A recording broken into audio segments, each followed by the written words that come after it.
Oi, gente! Quando eu falo que eu sou formada em cinema, muitas vezes me perguntaram já o que realmente eu faço. E nem sei quantas vezes me perguntaram se eu sou atriz.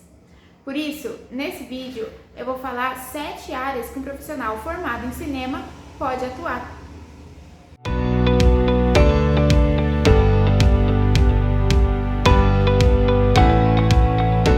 Primeiro, é importante deixar bem claro que existe sim curso para atuar na área do audiovisual, seja cinema, televisão, rádio e até mídias sociais, né? YouTube, existem cursos de faculdade para isso.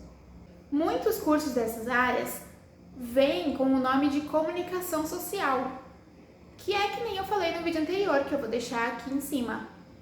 No Brasil, tem poucas faculdades exatamente com o nome cinema, mas existem algumas com outros nomes, por exemplo, mediologia, o próprio audiovisual na USP, e também existem cursos livres dessa área. A maioria deles está localizada em São Paulo, mas existem muitos outros e grandes nomes no Rio, no Ceará, em cidades do interior como São Carlos, Campinas. Então, se você está afim de estudar essa área, vale super a pena procurar um curso que é esperado por todo o Brasil e com certeza em todo o mundo existe um. Às vezes você tem a possibilidade de fazer um intercâmbio, então vale a pena procurar. Los Angeles, Nova York, Londres, vários lugares têm cursos de cinema e audiovisual.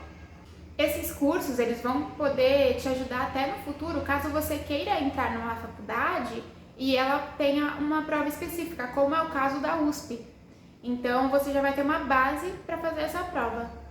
Legal, mas e aí? Se eu me formei em cinema ou em audiovisual, em que áreas eu posso atuar? Que funções eu posso fazer? Tanto na TV quanto no cinema existem algumas funções parecidas, mas algumas técnicas elas vão mudar. Por quê? Porque a TV tem muitos programas ao vivo, enquanto no cinema tudo é gravado, né? Não existe um filme ao vivo. Ainda. Então, eu vou explicar as funções mais voltadas para o cinema. Mas se vocês quiserem saber a diferença, assim, concreta entre a atuação no cinema e na TV, comenta aqui embaixo que eu faço um vídeo sobre isso também. A primeira função que eu vou falar é a do roteirista. Ei, Natália, tá puxando pro seu lado? Mas é claro que eu estou puxando pro meu lado. Se eu não exaltar minha profissão, quem vai exaltar? Mas eu vou falar do roteirista porque ele é uma função primordial no cinema. Se não tem história, não tem filme, não tem série. E não necessariamente precisa ser uma história ficcional. Documentários, né, baseados e mostrando a vida real, eles também precisam de um roteiro para ser feito. É um profissional mais voltado para a escrita e criação, mas um roteiro ele exige uma forma muito específica de ser escrita. Por isso precisa de muito estudo para se tornar um roteirista.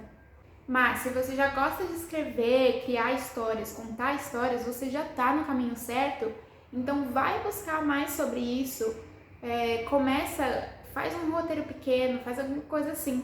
Lá no blog eu dou algumas ideias, algumas dicas de criação de personagem, de história, vai lá conferir. Depois do roteirista vem o produtor. O produtor é aquela pessoa que vai fazer todo aquele projeto se tornar real. Ele cuida da logística, burocracia, organização do dinheiro, equipe, atores, patrocinadores, divulgação. O produtor ou a produtora, eles precisam ser muito organizados. E acima de tudo, eles não podem ter medo de delegar funções. Por isso, se você pensa em ser um produtor de cinema, né, já tenha uma equipe formada de sua confiança, porque você vai precisar de pelo menos 2 assistentes para que você delegue funções para ele conforme for surgindo a necessidade. Se você não fizer isso, com certeza sua cabeça vai explodir, você vai pedir arrego, porque é muita coisa que um produtor tem para pensar. Teve um projeto da faculdade que eu fui tentar ser produtora, eu consegui, mas realmente um trabalho muito árduo, você tem que pensar em muitas coisas ao mesmo tempo, demanda muito esforço, muita dedicação. Depois dele eu não me aventurei mais em ser produtora e eu percebi que não era pra mim, né? E eu vi que eu precisava ir para outros lugares no set de filmagem, que não a produção. E aí eu vi que tem uma função na equipe de direção que se encaixaria comigo, porque eu era organizada, mas eu não me encaixava com produção. Então aonde eu me encaixaria? No primeiro assistente de direção. Mas você vai falar do primeiro assistente de direção antes de falar do diretor? Eu vou. Por quê? Porque essa função fica exatamente entre o produtor e o diretor. Ele cuida da organização das coisas artisticamente. A gente pode dizer assim. O primeiro assistente de direção, ele vai dissecar o roteiro junto com o diretor. E aí, enquanto o diretor cuida da estética, o primeiro assistente vai cuidar da organização para a gravação. Ele vai pensar no filme logisticamente, tipo, vai criar um cronograma de filmagem, por exemplo. Quem me conhece sabe que eu amo cronogramas, então claramente dá pra ver o porquê que eu me dei bem com essa função, assim. E já que a gente tá nessa equipe, o próximo que eu vou falar é o diretor, que em alguns lugares a gente vê escrito como diretor de cena. E por quê? Porque o fotógrafo, o produtor, eles têm uma função que pode também ser chamada como diretor de fotografia, diretor de produção, tem o diretor de arte, o diretor de som. Então o diretor de cena acaba sendo aquela pessoa que grita ação. E se você acha que o trabalho dele é só lá na filmagem, vendo se tá dando tudo certo, falando com os atores ali, vendo se a câmera tá certa, você tá muito enganado. O trabalho de diretor começa lá junto com o roteirista, entendendo a história e escolhendo exatamente quais planos, quais imagens vão ser mostradas naquele filme, naquela série. Ele vai construir todo o universo daquela obra na cabeça e vai passar para o papel e para as outras partes da equipe para eles fazerem em conjunto tudo isso como o diretor pensou. E por que a gente vê tanto filme em que o roteirista e o diretor são a mesma pessoa? É que, por exemplo, quando você está lendo uma história, você não imagina tudo na sua cabeça daquele jeito? Às vezes, quando um roteirista vende a história para uma produtora e ela vai pegar um outro diretor para fazer, esse diretor vai ver a história do jeito dele. E aquele roteirista vai ter que aceitar a história do jeito que saiu, né? São, não diria ossos do ofício. Quando você pensa em ser roteirista, você já sabe que muito provavelmente não vai sair exatamente do jeito que você escreveu. Mas existem artistas que querem passar aquela história para a tela exatamente do jeito que escreveram. Então, nada mais justo do que, além de escrever o roteiro, eles também dirigirem e passar aquele universo do jeito que eles imaginaram. A quinta função é a do diretor de fotografia. E não, ele não vai tirar fotos. Ele vai pensar na estética imagética do filme, toda a imagem do filme ou da série para passar aquela ideia. Sabe aquela ideia que o diretor construiu, ele formou um universo na mente dele? O diretor de fotografia vai pensar nisso imageticamente. Luz, planos junto com o diretor, qual lente da câmera usar, ele vai pensar tudo isso. O diretor de fotografia e o diretor de cena, eles trabalham em conjunto 100% do tempo. Tem diretores até que exigem trabalhar com um diretor de fotografia específico, porque ele já sabe que eles trabalhando em conjunto vira uma obra-prima. Antes de falar das duas últimas funções, se você está curtindo esse vídeo, deixa o seu like e se inscreve no canal que eu vou postar mais coisas sobre esses temas. A sexta função é a do diretor de arte.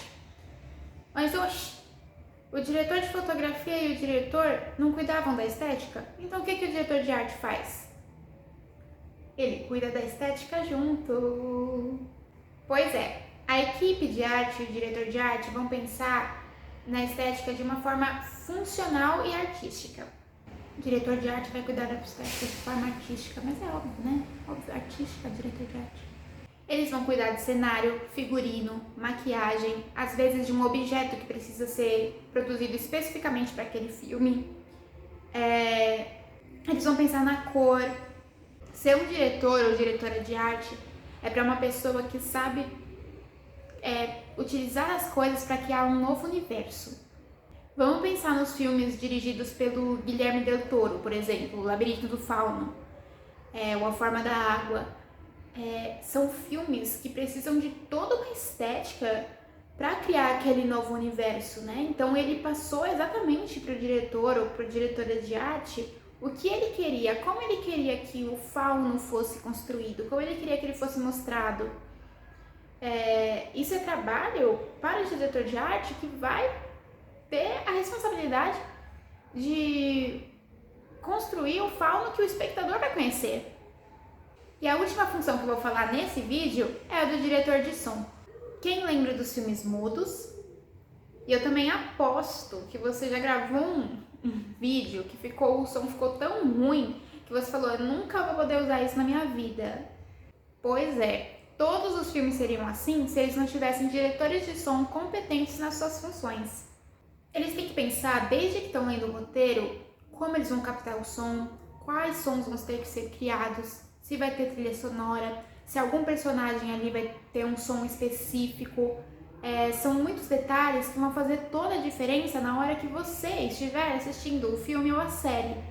Olha, já digo que faltaram várias funções que eu quero e são precisas de falar.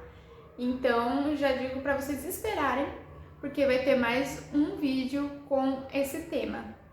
Então, se você não se encontrou em nenhuma dessas funções, mas quer saber se você está nas próximas 7 e quer conhecer mais sobre a área do audiovisual, se inscreve no canal e ativa o sininho, que assim o YouTube te avisa quando eu postar o vídeo das próximas 7 funções do profissional de cinema.